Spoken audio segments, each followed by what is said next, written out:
Quality content! So he's kind of excited right now. So he will fly away if I just release him. Actually, he's doing good. I have birds. Welcome to our lovely flock of derps.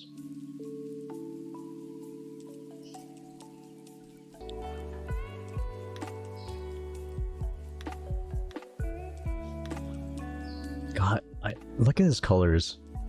Iridescent green, you have the red tail feathers, and also, check this out. So, birds don't like it when you grab their wings like this. It's like the most vulnerable thing that they could let you do. More so than just like flipping it upside down like this. And he is fully flighted. He could fly away at any time. And usually throughout the day, he just lives in my shirt.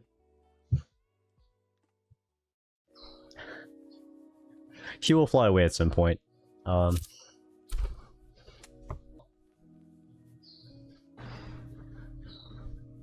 need to go catch him. Right, so what we do for the feed, we put him in the taco position. Gently put him in the taco position. And after he's all relaxed, we give him a little sunflower seed. And then we eat him. Birds are wonderful.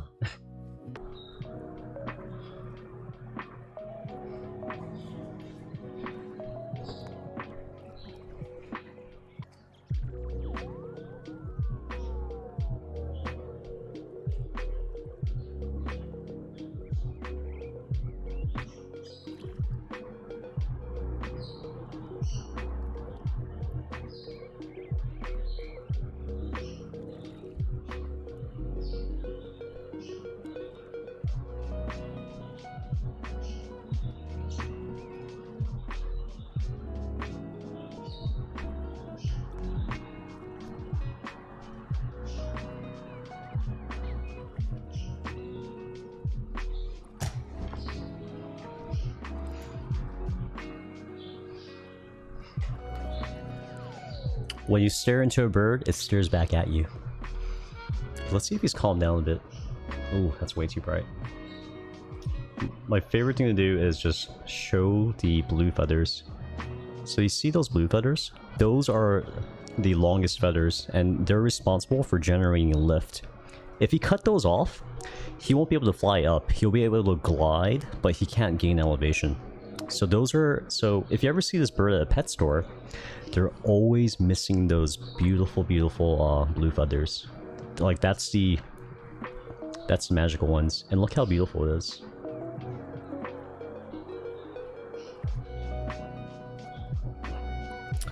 So a bird has to feel really, really trusting for it to let me do this.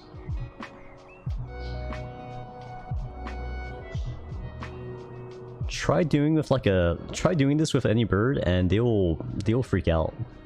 And I'm not really grabbing onto him. He's letting me do this. Pet stores are ripoffs? I mean, so to be fair, it's a very expensive bird, and most employees at pet stores, they don't really know how to handle birds. So yeah, it's a liability thing.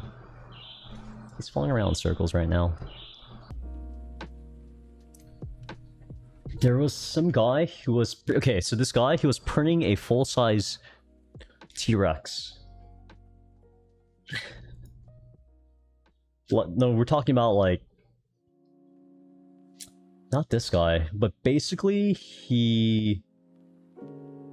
Yeah, basically what he did was, he split it into, like, let's say, 100 different prints, and then, like, he melted the plastic together to join them.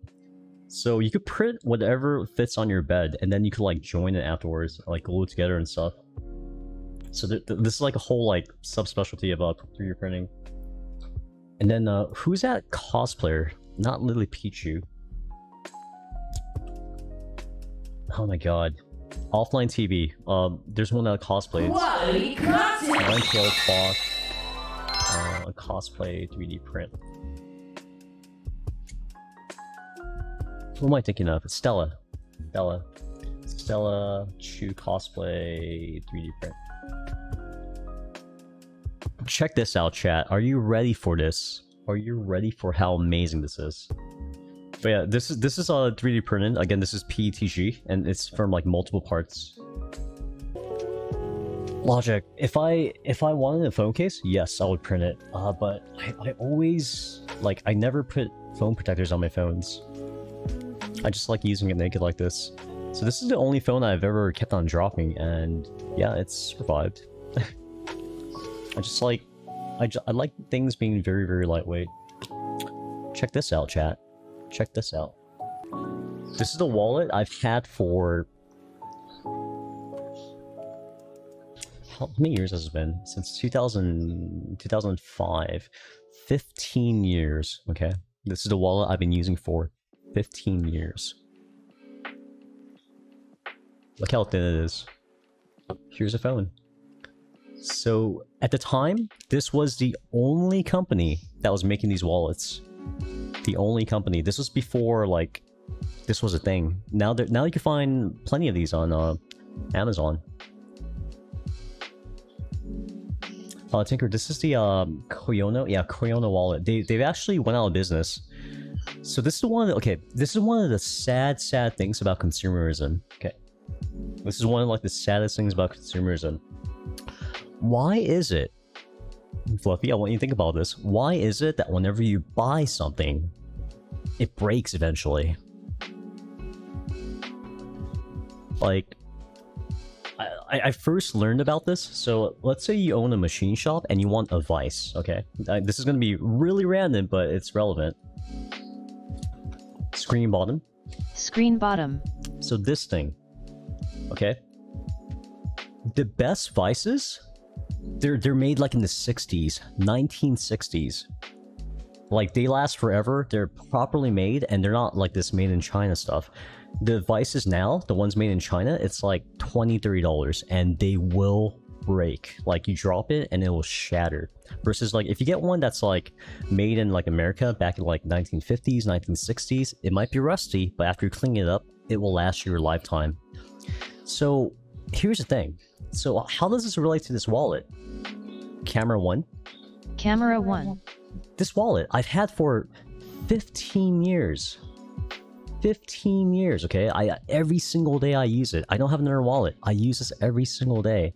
I've been in motorcycle accidents with this. I've gone snowboarding. I've lost this twice, and it's eventually got back to me. 15 years. What's the tragic part about all this? What happens if you're a company that makes a wallet this good? What happens is you never need to sell another one. You can't make money anymore, and you go out of business, which is exactly what happened to this company. They made a product so good that I never had to buy another one, and they went out of business. Same thing with like these steel companies. Screen bottom. Screen bottom. Screen bottom. Like these very good vices. I'm not exaggerating. Watch. 1960 vice. I don't remember what brand it is, but all these like steel companies that made very good like very good vices, they went out of business because they made a product that lasts 20-40 years, and when you make something that good, it doesn't break and you no longer have business. So that's why whenever you buy like cheap things now, it's meant to break. That's part of the business model. So yeah, Camera 1. Camera 1. So it makes me sad that if I were to get like another wallet like this, I won't find one that's this quality. So, and I got into like leatherworking and stuff, so I know what's required to make a quality wallet. Okay, so one of the things that this is excellent at is the stitching. So a good leather wallet, the thread is actually Kevlar. The thing that you make bulletproof vests out of, that's what they use.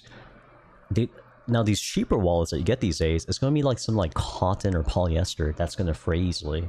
But yeah, 15 freaking years, and it's going strong. I don't want to ever lose this. I love it. Anyway, so iPhones. God, iPhones, it's so bad that France has a lawsuit against Apple. Because when you first get an iPhone, screen bottom. Screen bottom. Screen bottom. Fluffy, here's your wallet. When you first get an iPhone, it runs so well. But why is it that when you get like an iPhone that's like 6 years old, it's so slow? Like nothing much has changed, right? You're still using it for web browsing, sending texts, but why is it so slow? It turns out it's because Apple, when they do software updates, they intentionally slow it down. This is not a conspiracy theory. This is actually what they do. And it's such a real thing that France was like, you know what? We're gonna sue you, Apple. You can't do that. Yeah. Yeah, so I used to think that was a conspiracy, but no, it's actually a thing. It's part of their business model. Apple,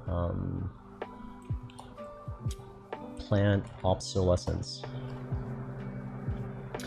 I don't know.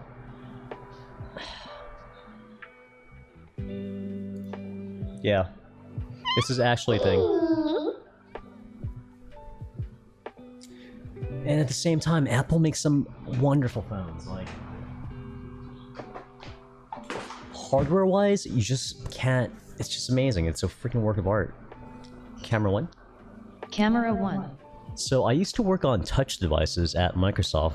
That was my specialty, just like testing touch devices, and this is when touch was first coming out.